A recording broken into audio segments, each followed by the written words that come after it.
Hi, everyone. You're listening to the Young Eager Writers podcast. I'm Desiree Brown, and I'm here with Chris Williams.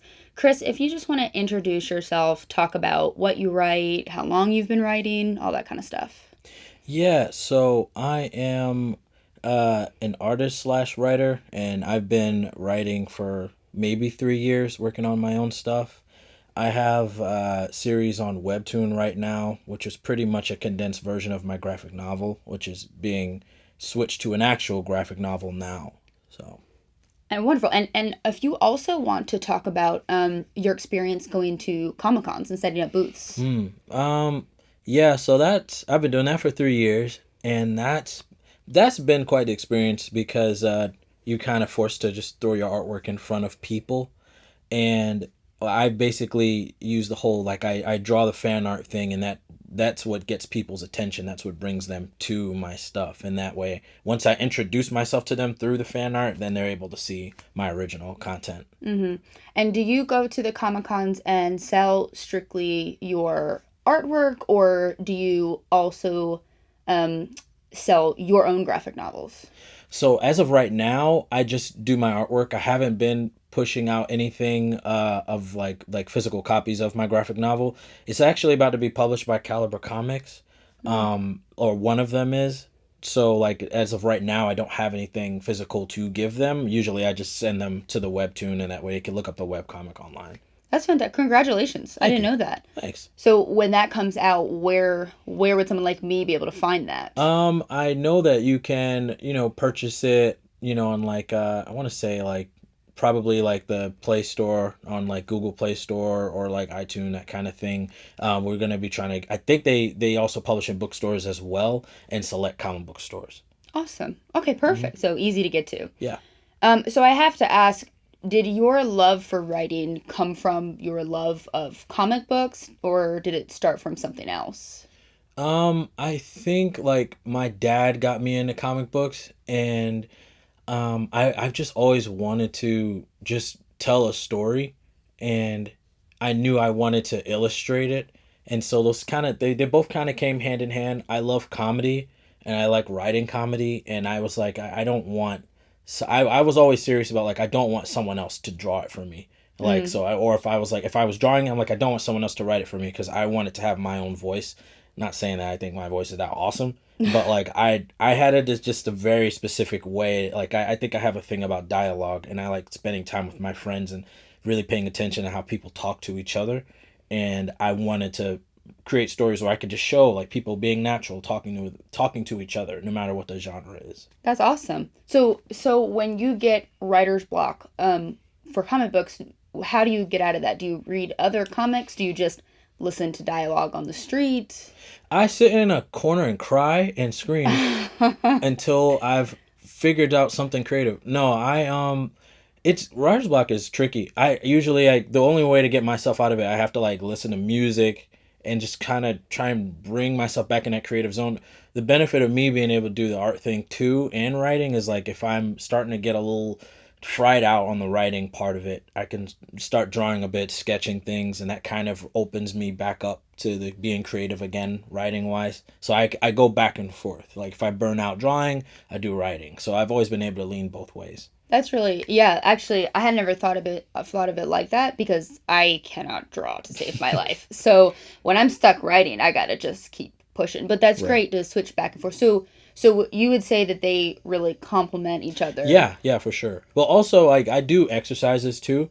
Like just for example, like my comic right now, Reckless. Like if I can't think of like how to continue a story, I just start kind of working on like character bios, and like I start doing like writing like small what if scenarios for the characters, like what if I put this person in this situation? Just something silly. It doesn't have to be canon with the story. Just something where I'm forcing myself to be creative with the world that I've created, so that way my mind is still constantly thinking about it even if I'm not writing for it.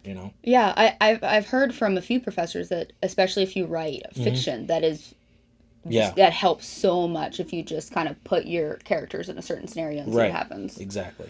So you told me that you are working on a screenplay Yes. and then as well as two graphic novels all at the same time. Yeah. And when you say it out loud, that just sounds ridiculous.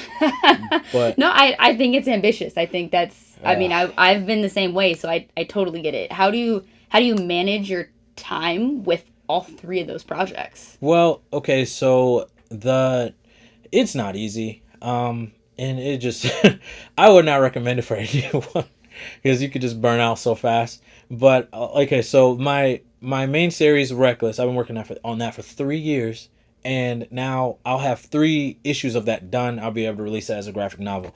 My other one, Dynamo, is like that one. I'm only gonna release 1 issue of that, but at least that will be done. I'll be able to introduce that out. But like I when I need to take a break from one thing, I'll work on the other thing. I try not to do it like all at once, and I try to manage my time. So like I'm like, all right, for a few weeks here, I'll be going back and forth drawing and writing for this story, and then maybe week 3, I'm working on this. My screenplay doesn't require any kind of illustration at all, so that's kind of the easiest thing. That's been kind of like it's kind of like journaling every day, just adding bit by bit, like just adding to it every day, and trying to make something natural come out of it. So Awesome. yeah, So you really you schedule your time yeah, out between exactly. projects. Yeah, you have to. I have to, just to keep myself balanced and keep myself productive. Yeah. I 100% understand that. So, will you tell us a little bit about your screenplay? Yeah, so basically, I felt like there's just not there. It's gonna sound so bad, but there's not. If you think about it, in all of fiction, and I'm sure this is gonna challenge people to look this up. There's not any black time travelers, and if there are, they're not the ones. They're not the guy that's piloting the ship or wearing the watch or in the TARDIS or wherever it is. Yeah. He's not that guy, or she's not that person. Like they're the time traveler's not. They're never black. And that's not like the premise of the story, but one day I was thinking about it, like, why aren't there any black time travelers? And then there's always that joke that, African Americans can't go back too far without always having that threat of being captured and turned to a slave. And so I thought, like, what if I just kind of created something where there's a character who he knows of all these different things, and he's just like, I want to push those buttons and do all the things. I want to, make mistakes with time travel, and basically everything that we're told in fiction don't do. This character's like, well, why not? I wanted to create a character that kind of creates a lot of consequences for himself. And Really? like his mistakes push the plot along because each story is just revolves around another mistake he's made. So That's very yeah, I'm very intrigued by that. thanks. I had a professor who told me to push your main characters down in a ditch or in a hole. Exactly. Yeah. And it's funny to think that your main character will do that to himself. Right. Yeah. So yeah. I'm just like, how much can I screw up a thing, and I just put that in there. Oh. Yeah. Put some of your own life Oh, experiences, yeah, huh? absolutely. Yeah. And then because I'm sure some listeners who also are dabbling in the creation of graphic novels, do you have any challenges? And then how do you overcome those challenges? Uh. Okay. So challenges, I definitely have plenty of those. I'm always constantly. I feel like I'm just kind of competing against myself. I put a lot of pressure on myself to kind of be better than I was a lot. It's just like, for example, where I'm at with the story now, I couldn't have done it 3 years ago. When I had the idea for it, I wasn't where I needed to be creatively or like artistically, but I had all these big ideas and ambitions, but I couldn't quite get there. So I've had to push myself. And a lot of times, like I'm so like, oh, I've got to get here, I've got to get here. I'm almost like impatient with my own growth. I burn myself out. And I think a lot of times, like it keeps me in a standstill where like I'll do so much and then burn myself out, and then I'm just stuck, and then I become indecisive because I don't know what I want to do next, and it's hard for me to move forward. So I think my thing has always been just kind of getting past myself and getting out of my own head, and Mm-hmm. just get it done, like don't think about, how's it going to look to other people, and am I failing myself, and not, if I'm not hitting all the different goals or I want to hit, within that specific amount of time. I'm just like, just do it. And someone gave me that advice once, just like, you haven't accomplished anything yet, you're on your way, so just do it. Mm-hmm. don't complain about it until you finished it and you're having those hurdles. You know, so Yeah, that seems to be a common thread with the people I've interviewed. They, right, just taking the pressure off yourself and just right, doing it. You got nothing to lose, exactly, yeah. And then, because this podcast is for young writers, do you have advice for young writers who either, haven't had anything published before or just now decided today to start their own graphic novel? Yeah, I would say like it's the same thing I tell other artists too. Like, just definitely don't stop drawing, keep doing it. So don't stop writing. Even if it's something simple and you're writing like little observations that you've made throughout the day, talking to people or people watching, like just write constantly and then challenge yourself and create what if scenarios for things, to just kind of challenge yourself and, kind of think outside your box a little bit and just basically push yourself to think creatively. That's what I've done. That works for me within the genre that I'm in. Like I like to kind of deal with the whole fiction realm. So I would just challenge people like even or pull from pain. Like if you're having a bad day, you're just ready to scream at people or you're done with work, put that in whatever you're writing because writing is best when it's natural and it feels real. And other people can relate to that pain. So. I definitely agree with that. I mean, and that's advice that I haven't heard yet from some of the people I've interviewed. I agree 100%. Like, take those moments and make them something important. Yeah. So I have two more questions here for you. One, I'm just curious to know, and the second is kind of I ask a fun question at the end of every interview. So I'm a big Marvel movie fan. Okay. And one of the ones that I really loved that came out was the Into the Spider-Verse movie. Yeah. What are your thoughts? Have you seen the movie? Yeah, of course. Yeah. Multiple times. What are your thoughts on that? Like, is that something that you would just love to do one day? Like, especially because you were talking about wanting to create kind of like the first significant Black time traveler. Yeah. So of course, like I'd want to be able to do something on that level, like that scale. I was extremely I think I was at one of my like standstills when that movie came out, just like not doing anything. Then I watched that movie, like I've got to get back into, just got to create something. Like so, that movie was really like I would say influential for me to just kind of get back into it. Like I'm like, look how much work went into that, and like I'm over here complaining about the little things I got to do every day, like. So yeah, no, that work was great. Like writing wise and then artistically, that was a really good piece of work there.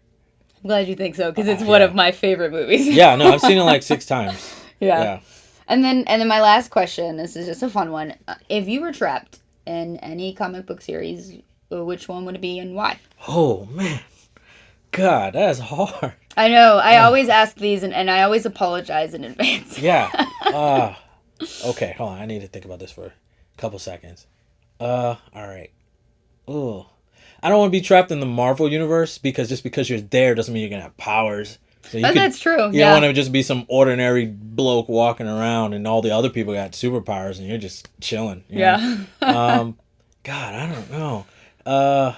That is hard. Okay. I would say I'd want to be in like more of an Image world, like Image comics, because they seem a little bit more grounded. And at the very least, if I can't be the guy with the powers, at least I know I'd be a crucial part of the story. Yeah, that's a good point. I'd have something to do. Normally, ordinary people have something to do in those comics. Yeah. So I'd want to be in an Image comic. I'm not sure which one. I am reading.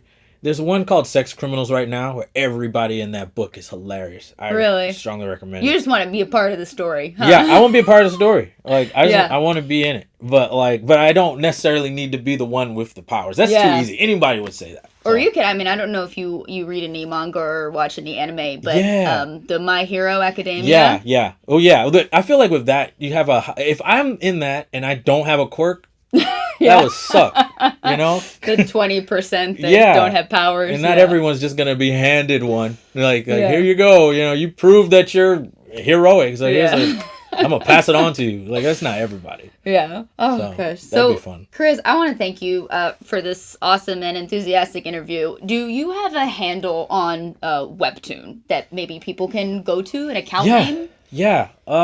So the story right now is titled "Reckless Is He" on Webtoon. Type that in the search box. I'm not sure what the actual URL is. I might be completely off there, but I know you can at the very least type "Reckless Is He" and you'll find it that way. Okay, awesome. And but Perfect. the book itself will just be titled "Reckless" when that's completed, and that'll be done probably within a month or two. Awesome. If you want to find other episodes, we have them all at youngeagerwriters.org. Thank you.